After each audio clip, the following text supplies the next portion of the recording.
అదే RTV app వార్తల్ని క్షణాల్లో చదివే అవకాశం ఉంటుంది. ఒక న్యూస్ పేపర్, ఒక టెలివిజన్ ఛానల్ మీ చేతుల్లో ఎప్పుడూ ఉంటాయి.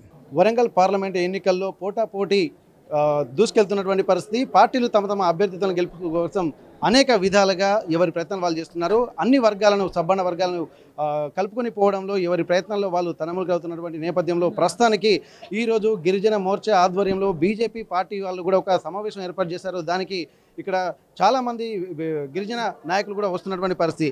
ఆరు రమేష్ గారు కూడా తన విశేషమైనటువంటి ప్రయత్నాలతో ముందుకెళ్తున్నటువంటి తరుణంలో అసలు ఎన్నికలకు సమయం దగ్గర పడుతుంది, ప్రచారం ఎలా ఉంటుంది, ఎలాంటి ధీమా వ్యక్తం చేస్తున్నారు ఆర్ రమేష్ గారు మనతో ఉన్నారు. సార్, ఇప్పటివరకు అయితే వరంగల్ పార్లమెంటు పరిధిలో ఎట్లా ఉంది ప్రచారం? బీజేపీ ఒక స్వింగ్ మూమెంట్ తీసుకుంటున్నటువంటి పరిస్థితి, దేశవ్యాప్తంగా ఒక క్రెడిబిలిటీ ఉన్నటువంటి స్థాయిలో ఉంది. ఇప్పుడు మీకు ఎట్లా అనిపిస్తుంది? గతంలో ఉన్నటువంటి పరిస్థితికి ఇప్పటికీ పరిస్థితులు ఎలా మెరుగుపడతాయి అనుకోవచ్చు? వరంగల్ పార్లమెంట్ అభ్యర్థిగా నా ప్రకటన జరిగినప్పటి నుండి అన్ని రాజకీయాల పార్టీల కంటే ప్రచారంలో ముందున్నాం. కాన్స్టిట్యున్సీ మీటింగ్స్ కావచ్చు, మండలాల వారిగా కావచ్చు, ముఖ్యులతో కావచ్చు, బూత్ లెవెల్ కావచ్చు, అందరినీ కలుపుకొని గ్రామాల వారిగా, మండలాల వారిగా కూడా వెళ్తున్నాం. మరి ఎక్కడికి వెళ్ళినా మరి బిడ్డ మేము డిసైడ్ అయి ఉన్నాం, కేంద్రంలో మోడీ ఉండాలి, ఈ దేశం బాగుంటుంది, మోడీ ప్రతినిధిగా నిన్ను గెలిపిస్తాం, నిన్ను ఆశీర్వదిస్తామని చెప్పడం జరుగుతుంది. ఇప్పటి వరకు ప్రచారంలో భాగంగా ఇక్కడ కాంగ్రెస్ కావచ్చు, ఇప్పుడు బీఆర్ఎస్ కావచ్చు, ఒకే ఒక్కటి బీజేపీ మీద ఒక ఆరోపణలు చేస్తున్నారు. ఎందుకంటే ఒకవేళ బీజేపీ గెలిస్తే రిజర్వేషన్లను ఎత్తివేస్తామన్నటువంటిది ఒకటి బలంగా తీసుకెళ్తున్నటువంటి పరిస్థితి. దీనికి మీరు ఏమంటారు? నేను దాన్ని తీవ్రంగా ఖండిస్తున్నా. ఒక జాతీయ రాజకీయ పార్టీగా రాజ్యాంగానికి విరుద్ధంగా మాట్లాడు అంటే రాజకీయ లబ్ధి కోసం మరి అమిత్ షా గారు మాట్లాడిన దాన్ని వక్రీకరించినందుకు మరి అన్ని పార్టీలపైన ఏ విధంగా ఏం జరుగుతుందో చూస్తున్నారు. బీజేపీని తట్టుకోలేని పరిస్థితిలో కాంగ్రెస్ పార్టీ ఏం చేయాలని ఒక విష ప్రయత్నం చేస్తున్నది తప్ప, బట్టగలిసి మీదేసి లబ్ధి పొందాలి ప్రయత్నం చేస్తున్నది తప్ప, ఒక సిద్ధాంతంగా, ఒక రూఢిగా, ఒక పద్ధతిగా ఆరోపణ చేసి నిరూపించలేని పరిస్థితిలో కాంగ్రెస్ పార్టీ ఉన్నది. ఎందుకంటే ఈరోజు ఈ తెలంగాణ రాష్ట్రంలో 3 ఎస్సీ రిజర్వేషన్లు ఉంటే ఒకటి కూడా మాదిగ సామాజిక వర్గానికి ఇవ్వలే.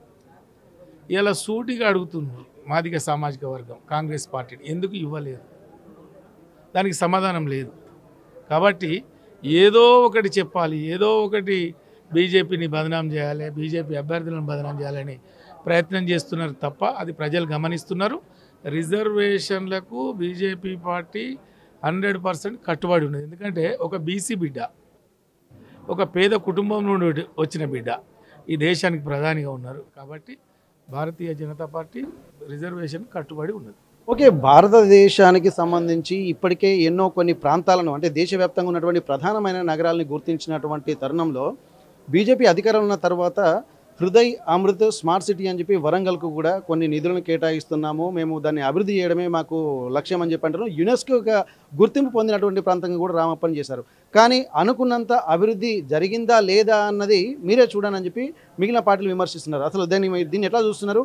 ఒకవేళ మీరు ఏం నిర్ణయం తీసుకోబోతున్నారు ఇటువంటి వాళ్ళ కేంద్ర నిధుల పట్ల?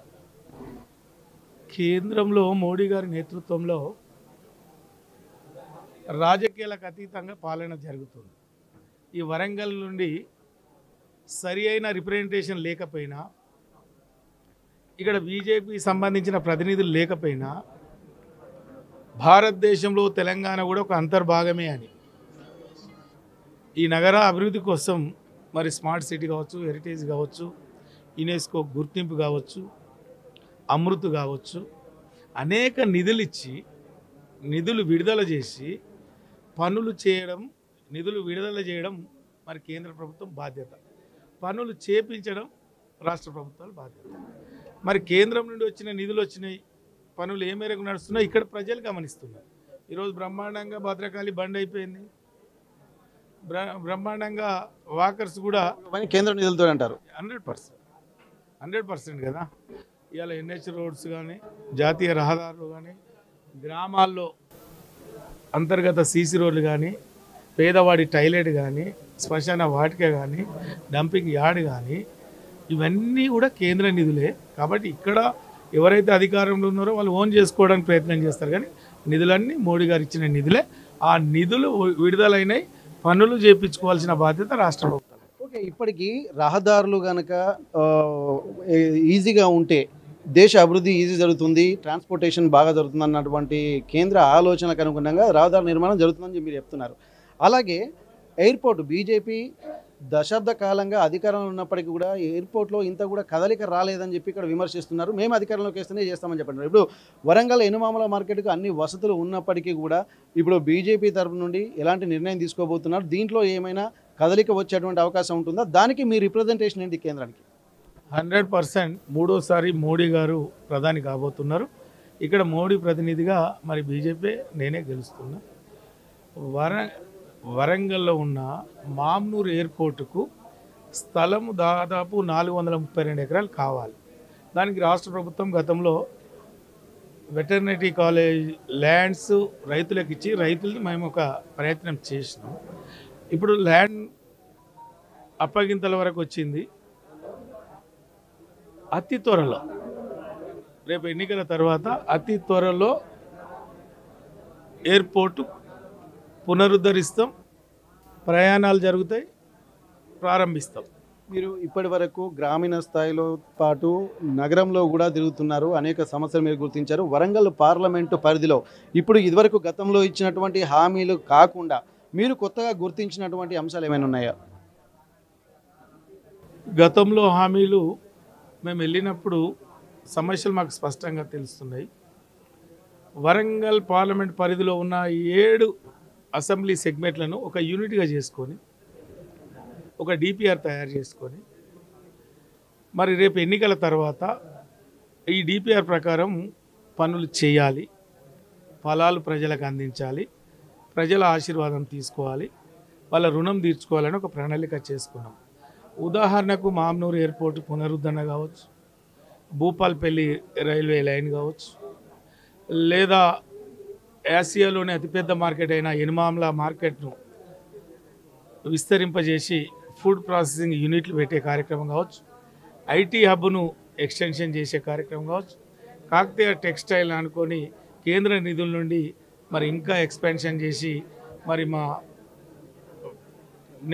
నేతలకు ఉపాధి కల్పించే కార్యక్రమం కావచ్చు, అదేవిధంగా ఎడ్యుకేషన్ హబ్ కావచ్చు లేదా ఇతరత్ర కావచ్చు, వరంగల్ మహానగరాన్ని సుందరీకరించడానికి అండర్ గ్రౌండ్ డ్రైనేజ్ సిస్టమ్ కావచ్చు, ప్రత్యేక నిధులు తీసుకొచ్చి పార్లమెంటు అన్ని విధాల్లో అభివృద్ధి చేయాలని ఒక సంకల్పంతో ఉంది. ఓకే, చివరిగా వరంగల్ పార్లమెంటు పరిధిలో ఉన్నటువంటి 7 ఎమ్మెల్యేలు కాంగ్రెస్ పార్టీ ఉన్నటువంటి ధీమా కాంగ్రెస్ పార్టీ వ్యక్తం చేస్తుంది.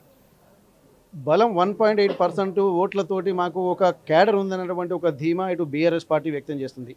ఇక్కడ బీజేపీ బలం ఏంటంటారు ఈ ఎన్నికల్లో? బీజేపీకి బలగం అన్నీ మోడీ. గడిచిన 10 సంవత్సరాల్లో మోడీ గారు చేసిన అభివృద్ధి, మోడీ గారు తలపెట్టిన సంక్షేమం, మోడీ గారి సంకల్పం ఈ దేశం సుభిక్షంగా సురక్షంగా భద్రంగా ఉండాలని ఏ సంకల్పంతో ఈ దేశాన్ని పాలించాడో అనేక సమస్యల పరిష్కార దిశగా మందిర నిర్మాణం కావచ్చు, 33% మహిళా రిజర్వేషన్ కావచ్చు, కాశ్మీర్ భారతదేశంలో అంతర్భాగం చేసుకునే కార్యక్రమం కావచ్చు, అనేక విషయాల్ని పరిష్కరించారు. కాబట్టి ప్రపంచంలోనే ఒక మోడీ ఒక పెద్ద దిక్కుగా మరి ఈ దేశమే ప్రపంచ పటంలో ఏ స్థాయికి పోయిందో మరి ప్రజలు గమనించారు. కాబట్టి ఈరోజు ఎమ్మెల్యేలు ఎంతమంది ఉన్నా, క్యాడర్ ఎంతమంది ఉన్నా మోడీ నాయకత్వాన్ని ప్రజలు కోరుకుంటున్నారు. కాబట్టి బలగం మోడీ, తప్పకుండా భారతీయ జనతా పార్టీ గెలుస్తుంది, మోడీ ప్రధాని. అయితే ఇప్పటి వరకు దేశానికి వ్యాప్తంగా ఉన్నటువంటి క్రేజ్ మోడీ ఏ విధంగా దేశాన్ని అభివృద్ధి పథంలో నడిపిస్తున్నారన్నటువంటి ఒక ఆలోచనతోటి అందరూ తమ వైపే చూస్తూ అంటున్నారు. ఇప్పటి వరకు వరంగల్ అభివృద్ధికి సంబంధించి కేంద్ర నిధులతోనే జరిగింది. హృదయ్, స్మార్ట్, అమృత లాంటివి, అలాగే కాకుండా యునెస్కో గుర్తింపు పొందినటువంటి ఒక రామప్ప లాంటి ప్రాంతాలని కూడా, అంటే ఒక పర్యాటక ప్రాంతంగా కూడా దీన్ని గుర్తించడంలో బీజేపీ చేసినటువంటిది పాత్ర చాలా క్రియాశీలకం అంటున్నారు. ఎవరికి ఎన్ని బలాబలాలు ఉన్నా కానీ మోడీ చరిష్మా తమకు ఈసారి కలిసి వస్తుంది అంటున్నారు. దేశవ్యాప్తంగానే కాదు, ప్రపంచవ్యాప్తంగా భారతీయ జనతా పార్టీ అలాగే బీజేపీకి ఉన్నటువంటి క్రేజ్, మోడీ యొక్క చరిష్మా తమను గట్టెక్కిస్తుందన్నటువంటి ఒక ధీమా వ్యక్తం చేస్తున్నారు. ఈసారి రాబోయే ఎన్నికల్లో మాత్రం బీజేపీని గెలిపిస్తే ఇప్పటి వరకు ఉన్నటువంటి హామీలు కాకుండా కొత్తగా తాము గుర్తించినటువంటి పథకాలన్నిటికీ రూపకల్పన చేసి వరంగల్ని అభివృద్ధి పదంలో అన్ని ప్రాంతాల కంటే ముందు నిలబెడతామన్నటువంటి ఒక ధీమా ఆరు రమేష్ వ్యక్తం చేస్తున్నారు. హనుమకొండ నుండి కెమెరా పర్సన్ రాజుతో వెంకటరత్నం, RTV వరంగల్. నమస్తే అండి. ఇది వ్యాపారం గురించి కాదు, ఓటు గురించి. ఎన్నికల్లో ఓటు వేయడం మన హక్కు మాత్రమే కాదు, కర్తవ్యం. ఎంతో మంది మహా నేతలు శ్రమించి ప్రాణత్యాగం చేసి ఈ అవకాశాన్ని మనకిప్పించారు. అందరూ ఓటు వేద్దాం. ఎందుకంటే ఓటు హక్కు ఊరికే రాదు. నా ఓటు ఎవరికో తెలుసా? అది సీక్రెట్ అండి.